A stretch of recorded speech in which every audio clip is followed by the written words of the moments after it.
What really happens when you're on vacation or you're on a date with your spouse or you're playing with your kids in the backyard and you see a Slack message or you see a text or you see an email that pulls you back into work, what's really happening is your attention is being diverted. So now, instead of enjoying the moment with your family or the moment with your spouse or the moment with your friends, you are completely taken, your attention is placed in your work. One of the major benefits of having an online business is that you no longer have to ask for time off work. Those three letters, PTO, no longer apply to you. This is one of the things that I was most excited about when I went on my own almost a year ago. But so many people who own online businesses, or really for that matter, any kind of business, don't fully take advantage of time away. Sometimes they go into business to get away from a 9-to-5 job, only to have the business basically own them from that point on. I never wanted that to be the case for me, and I don't want it to be the case for you either. In this video, I want to show you why and how you can structure your online business specifically to allow yourself freedom from it.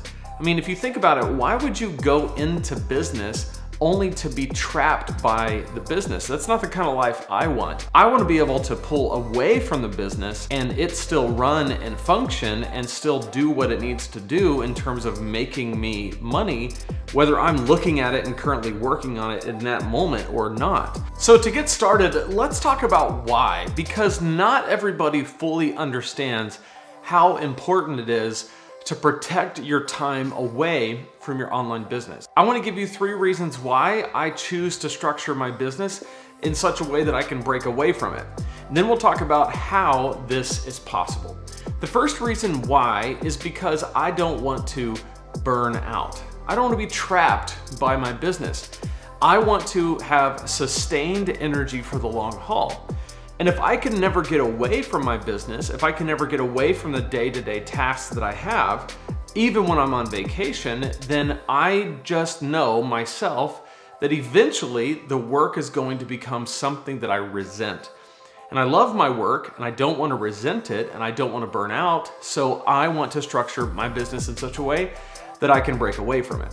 The second reason is because of security. And what I mean by this is that I don't want every dollar I make to be connected to my active ongoing input of time.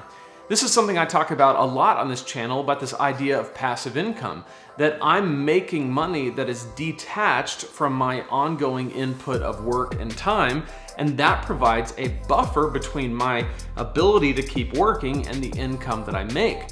Let's say that I get in a car accident and become temporarily disabled.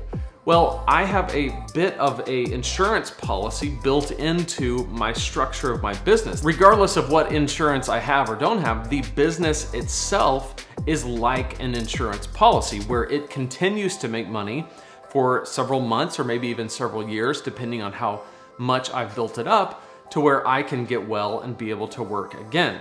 So if I have to be constantly in the mix for this thing to keep going, then that really puts me at risk. And finally, the third reason why this is important to me is because I want to be able to make the decision to work or not work. So last week we were at the beach the entire week and I made a decision not to work. And I'll talk about how I structured things to make that decision, but that's a decision that I want to be free to make. Either I choose to work or I choose not to work. I don't want to set up a business that makes that decision for me. So now I want to get into how. How do you structure an online business so that it's not dependent on you always doing work in every given moment or every given week, and how do you break away from it?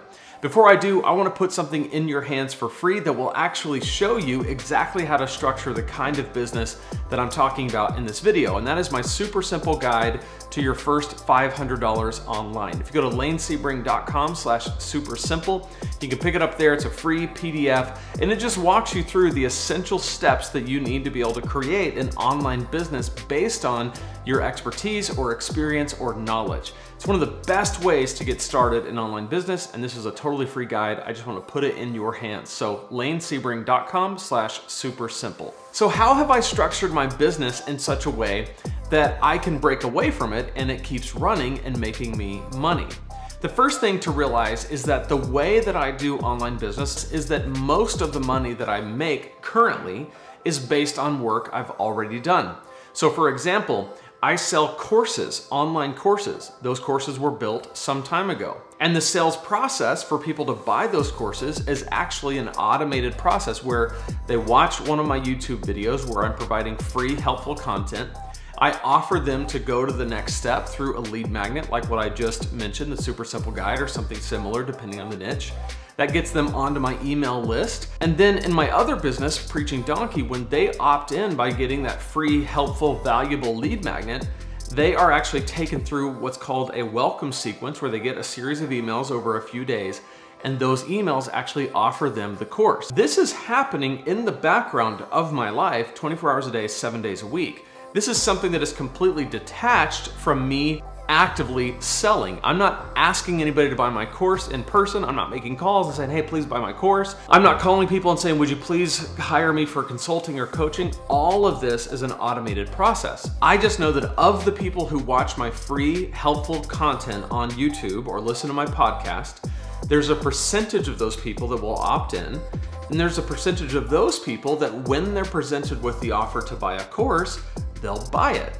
So this is all stuff that is already put into place, and this process is always happening. So last week when I was at the beach, I actually scheduled content to come out, and I had my virtual assistant send it out so that I don't have to think about it or worry about it while I'm on vacation. But even if I hadn't done that, even if I just skipped a week, most of the money that I'm making is from videos that are already out there, already getting views, people who are subscribing, opting in, and then being taken through this process. Another example of how this works is a lot of my income is from affiliates, whether it's on Amazon or Kajabi affiliates or any other number of ways that I get affiliate commissions. This is when I promote someone else's product or service or software, and then I'm able to make money based on people subscribing or purchasing those products. Those things are set up and they're also kind of working in the background.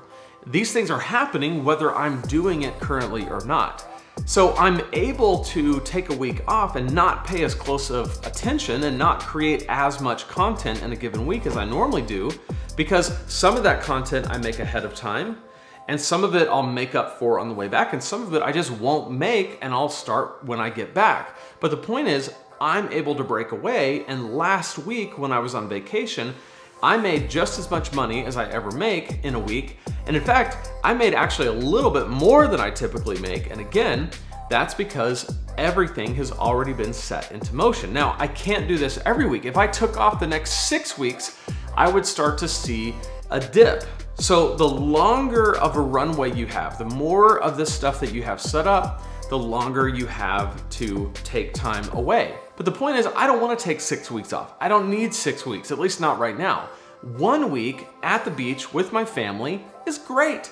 And now I'm ready to dive back in. I'm energized, I'm not burned out, and so much of it has to do with the fact that almost all of my income is based on work that I've already done. I want to mention a couple other things that I did. I mentioned this before, but I set up content to come out while I was on vacation. You can easily schedule uploads on YouTube. You can schedule posts to your podcast. In my case, I both do that and I have my virtual assistant ready to send the emails out with the content to my list. She's also able to handle a little bit of my customer service emails if they come through. So I can really pull away entirely and not have to worry about it. Now, when I'm on vacation, there's a couple of things that I do that I highly recommend that you do.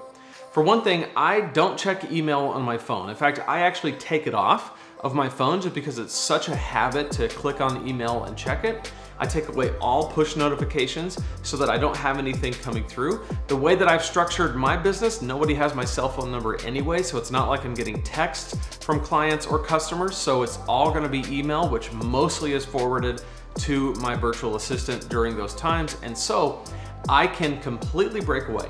Is this because I don't like my work? No, I love it. Is this because I'm afraid of getting an email? No, I'm not. It's just that when I'm on vacation, I want to be on vacation. Tim Ferriss, in his book, The 4-Hour Workweek, talks about the idea of attention. What really happens when you're on vacation or you're on a date with your spouse or you're playing with your kids in the backyard and you see a Slack message or you see a text or you see an email that pulls you back into work, what's really happening is your attention is being diverted. So now, instead of enjoying the moment with your family or the moment with your spouse or the moment with your friends, you are completely taken and your attention is placed in your work. And you know as well as I do, those problems can't always be solved right there in the moment. So most of the time, your attention is taken to a place where you can't resolve it yet, but you're completely distracted from the moment that you're in. Those are the kind of things that I want to avoid. So it's not that I'm afraid of email or afraid of getting a text or afraid of getting a Slack message. Not that at all. It's that I don't want to see it. And the beauty of having your own business is if you don't want to, you don't have to. And this is the thing that makes me so, it surprises me so much when people own their own businesses and yet don't take advantage of this because they're afraid. They base it in fear. Well, if I look away too long or if I'm gone for a week, everything's gonna fall apart. And maybe in some businesses that's the case, but in online businesses, it's just not the case. You can truly break away and the world won't fall apart. That's what I love about online business. And I want to encourage you with this.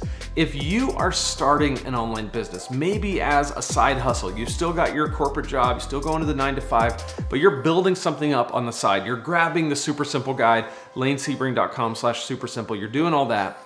I want to encourage you with your future, because if you go all the way with this, and you turn this into a business that supports you and supports your family, and you choose one day to step away from that 9-to-5 job, you can set things up where PTO means nothing to you because you decide when you take time off, you take as much as you want, you take it when you want, and you don't have to ask anybody's permission to do it.